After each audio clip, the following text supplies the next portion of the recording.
每一种声音都会被聆听，每一种经历都让人成长。大家好，我是徐凯，欢迎收听由中国青年报、中青在线、酷狗音乐联合出品的青年情感治愈类音频节目解忧电台。愿你拥抱生活，勇敢前行。儿时经常听父母说，平凡的劳动最光荣，平凡的岗位最伟大。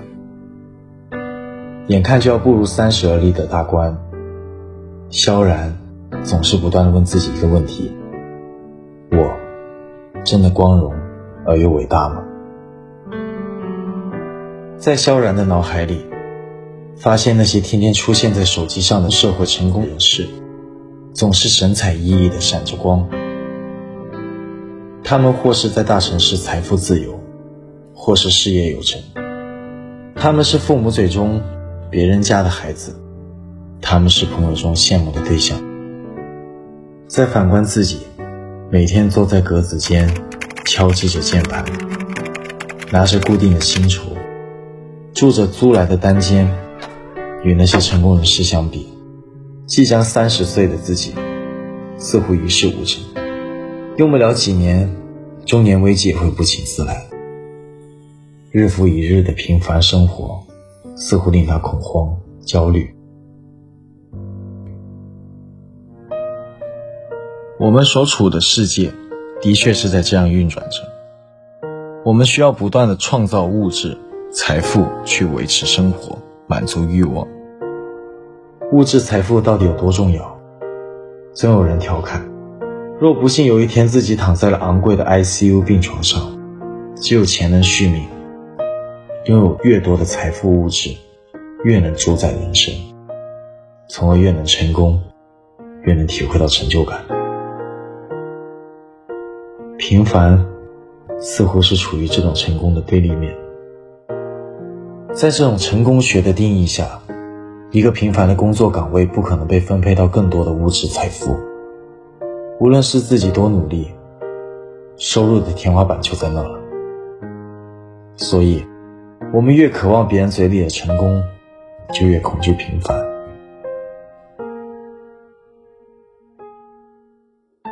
平凡的生活不配与梦想对话吗？平凡的人生注定与成功绝缘吗？也许是你误会了成功的模样。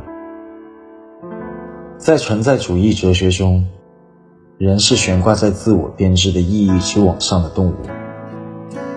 引发成功感觉的成就感是一种主观的感受，它没有一个可以量化的指标，更没有一个可以被描画的形状。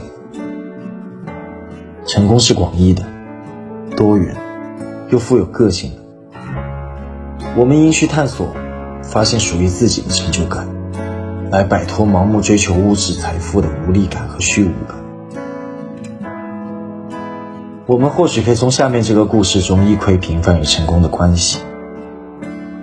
2年前，95后的李庆恒还是一个默默无闻的快递小哥，在平凡的岗位上，每天重复着卸货、分拣、装车等看似机械又枯燥的流程。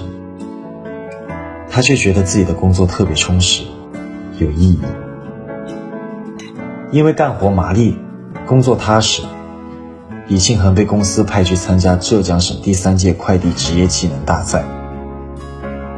李庆恒为自己立下了进入前3名的目标，为此他辛勤备赛，搜集各地的邮政编码、城市号码、航空代码，在每天上下班的路上将这些数字映入脑海，难守于心。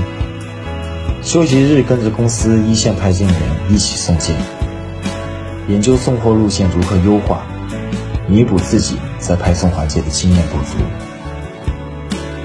功夫不负有心人，他获得了第1。接下来，荣誉与奖励接踵而至。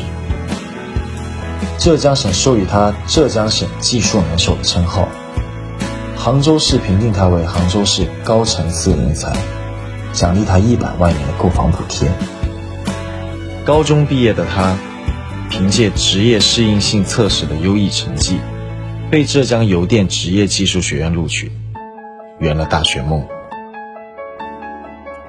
在许多人看来，一个高中毕业的快递员，通过自己的努力在大城市落户安家，似乎是天方夜谭。平凡工作和成功是绝缘，但今天的李庆恒用自己的故事告诉大家，不要小看平凡的工作，只要你去探索，你去发现，平凡的生活中也会充满成就感。这并非精神胜利法，一天一个脚印，本来遥不可及的梦想也有机会变得触手可及。如果你还没有发现自己成功的模样，请勿焦虑，因为成功就在触手可及的地方。社会心理学发现，在人们的思维中有一个适应性水平现象，成功与失败，满意与不满意的情感都是相对于先前的状态而言。这一现象启迪我们，真正的成就感来源于我们发现今天的自己比昨天的自己更进步，更优秀。因此，我们不妨将高举的目光看向脚下美好的进步，发现日常生活中的小成功，去认真过好每一个今天，让每一个今天的自己创造出比昨天的自己更优秀的成绩，让每一个今天的自己发现生活新的美好与幸福。通过不断提升工作效率，提前完成任务，那充满从容的欣喜瞬间，终于完成了一份自己满意的任务，自我肯定的瞬间。只会做蛋炒饭的你，利用平日里的下班时间，过年回家亲手做了一桌五味俱全的年夜饭，让父母惊喜称赞的瞬间。平凡的生活一直在处处闪着光，那些闪光点一直在努力绽放生命的意义。生活中并不缺少成功，而是缺少一双发现成功的眼睛。愿奋斗路上，疲惫的你再次充满成就感，向着目标勇敢前行。